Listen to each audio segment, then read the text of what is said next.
Jewelry Bonney was already a strong leader when she released in OP07, but with new cards in OP08, 9, and 10, she's seeing a resurgence in the tournament scene. Let's talk about it. Hey guys, welcome back to another episode. Mobby here, and today I'm going to be giving you my personal deck profile for this Jewelry Bonney that came out in OP07. However, it's for OP10 cards and below.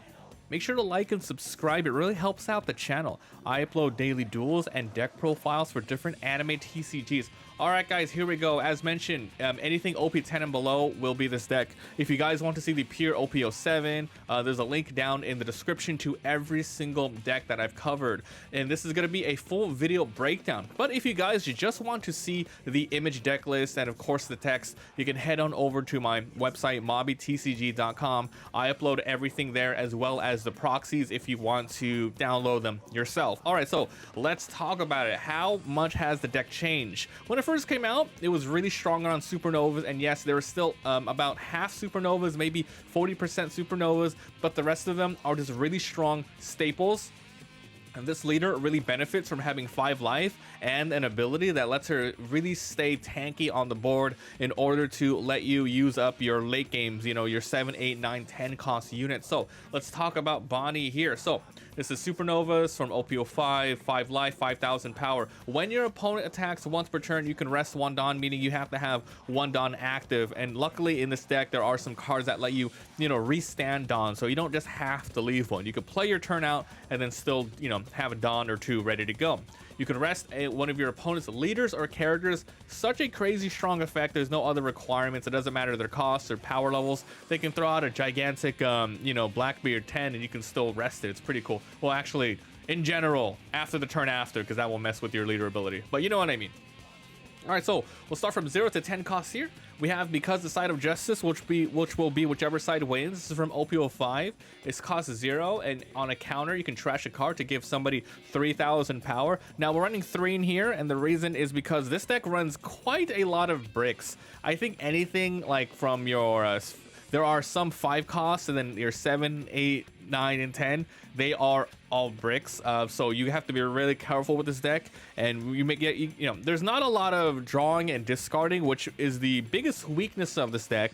It's going to be the brickness. So you might want to run 4 instead of 3, but I'm messing around with the ratios and checking it out. But the trigger is pretty good against rush decks. But yeah, the biggest deal with this deck is bricks.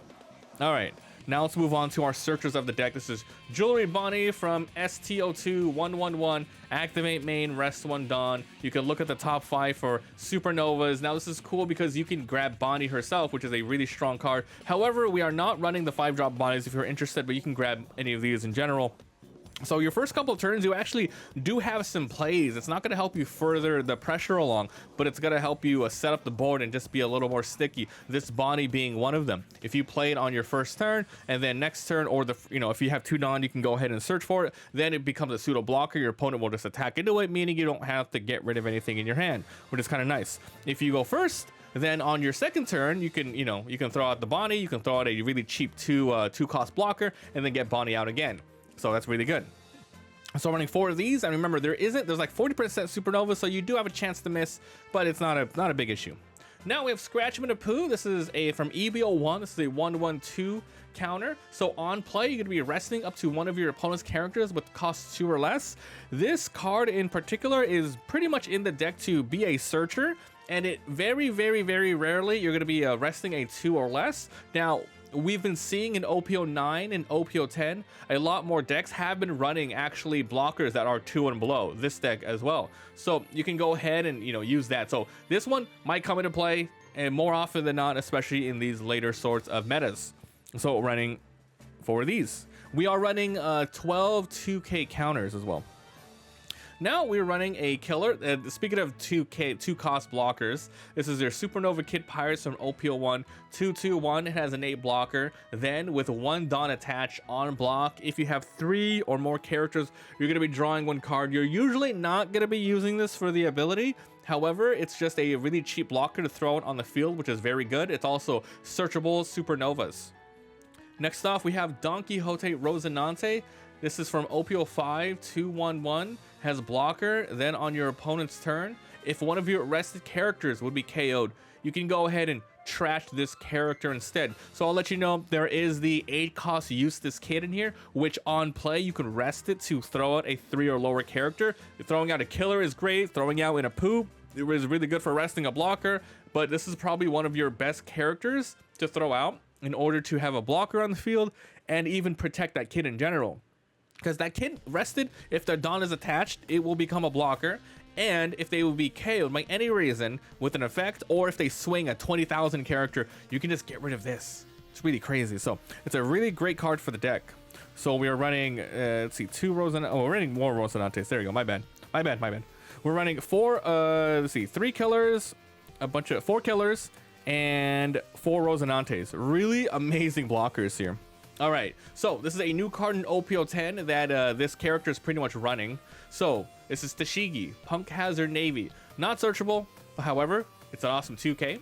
3/4/2. If one of your green characters other than Tashigi leaves the field due to an effect, you can go ahead and rest this character instead.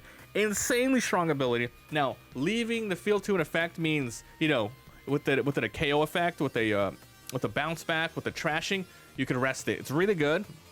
And just like with Rosinante, if you're not worried of your Eustace Captain Kid being KO'd with an attack rather than effect, the Tashigi is another option for that. So with the kid, you can throw out these blockers, which is really good, or some Tashigis. It's really good in the deck because it's also a 2K. So this is a very strong addition to the deck. Next off, we have Izo. This is another 2K. So this is from OP01 3/3/2. On play, you can rest up to one of your opponent's 4 costs or less. So it has the same sort of play that the 1-drop of Pooh has, where you can rest a 2 cost or less blocker. This one, usually a 4 or lesser blocker, and it's also a 2K. So there you go.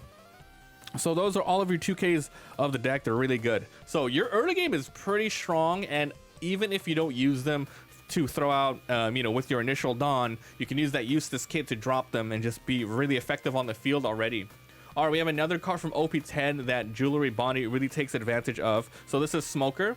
So this is 5/7/0, a Punk Hazard Navy, not searchable. It has innate banish, which is really strong. Then main, set up to one of your Dawn active. Then you can't set Dawn active using other characters' effects during this turn. This is absolutely not a problem. All you have to do is set it active first with these other characters, with these other characters. Then you do this last, no problem. But this one allows you, if you play it on curve, you can activate this, and then you're going to have 1 Dawn ready in order to use your leader's ability. So it's a really good card. However, it is a brick, so that's why we're only running 3 of them in here.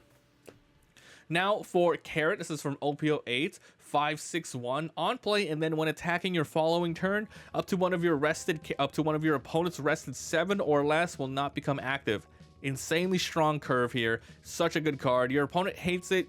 You play this and you're most likely going to be able to, you know, freeze a character for the rest of the game. So we are running 4 of these. Now, probably your best card key piece of the deck that's going to allow you to do a lot of stuff is going to be this Cavendish. This is from EB01 5/6/1. On play, and then when attacking later, if your leader has supernovas and you have no other Cavendishes, set 2 Dawn as active. Now you can use that 2 Dawn for a lot of stuff. You can leave it active here, or at the turn you really want to. You can throw out one of your blockers. You can throw out some Apu, etc. It's a really good card. Cavendish plus that Smoker, 3 Dawn back up. You have 2 Dawn to throw out a blocker, 1 Dawn to leave up for your leader's ability.